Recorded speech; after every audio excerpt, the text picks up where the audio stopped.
네, 한 주 동안의 재계 수장들의 일거수일투족을 들여다보는 CEO 풍양계 시간입니다. 네, 유동성 위기로 정부 지원을 다시 받게 되자 급여 전액 반납을 선언한 정성립 대우조선 사장, 또 갤럭시 노트 7의 악몽을 딛고 다시 무대에 오른 고동진 삼성전자 사장 등을 남현호 한지희 기자가 전해드립니다.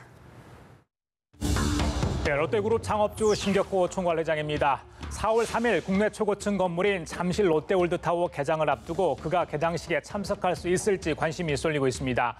롯데월드타워는 신 총괄회장의 평생 수건인데 문제는 건강입니다. 지난번 법정에서도 치매 증상을 보여 가족들을 안타깝게 했습니다.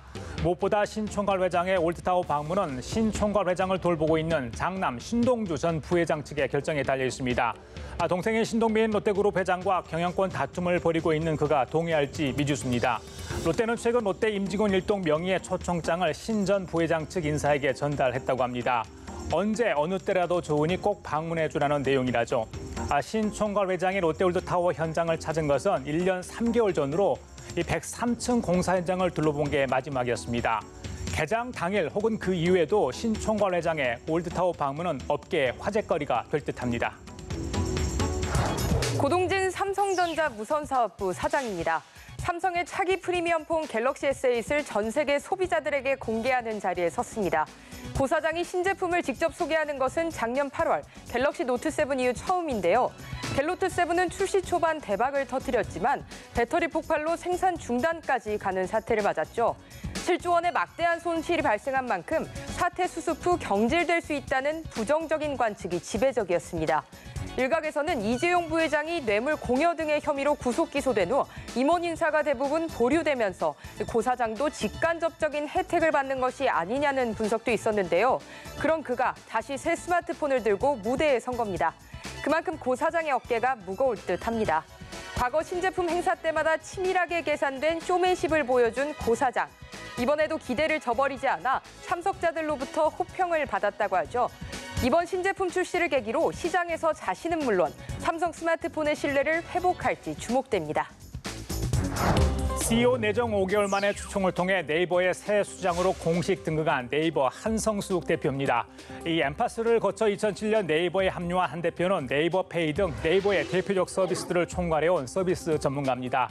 창업자인 이혜진 전 이사회 의장과 김상헌 전 대표가 경영 일선에서 물러나고 외부인 출신으로 첫 이사회 의장이 된 변대규 휴맥스홀딩스 회장과 네이버를 이끌게 됐습니다.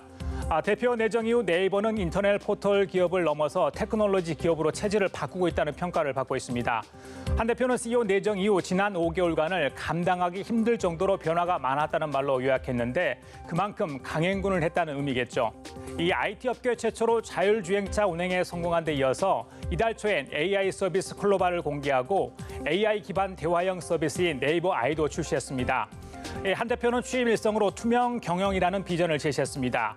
뉴스와 콘텐츠, 상거래 등이 오가는 국내 최대 플랫폼으로서 사회적 책임을 다하겠다는 의미입니다. 또 공익사업을 위해 600억 원 규모의 분수 펀드를 조성해 공익사업과 창업 지원에 쓴다고 합니다. 한 대표는 구글과 같은 큰 기업을 상대하기에는 자본력이나 기술력에서 쉽지 않은 싸움이라며 하지만 지금 이런 경쟁을 버티지 못해서는 미래가 없다는 생각으로 과감하게 투자에 나서고 있다고 말했습니다. 이 공룡 포털 네이버에 어떤 변화가 있을지 업계가 주목하고 있습니다.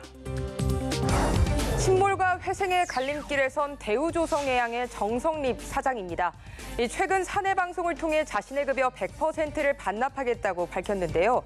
정 사장이 이렇게 절실한 이유가 있죠. 채권단과 금융당국은 대우조선의 신규 자금 2조 9천억 원을 추가 투입하기로 결정하면서 전체 구성원 인건비 총액을 전년 대비 25% 줄이라고 요구했습니다. 전 임직원의 고통 분담이 필요하다는 얘기입니다. 정 사장은 임직원에게 추가 고통 분담을 간청하기에 앞서 저부터 급여 전액을 반납하도록 하겠다고 말했습니다. 대우조선은 생산직과 사무직 전 직원을 대상으로 올해 임금의 10%를 반납하도록 하는 방안을 추진하고 있다고 합니다. 네, 대우조선에 대해 혈세 먹는 하마라는 얘기가 나옵니다. 정 사장의 말처럼 국민은 대우조선 임직원이 어떤 결단을 내리는지 주시하고 있습니다. 이번 주 CEO 풍양계는 여기까지입니다.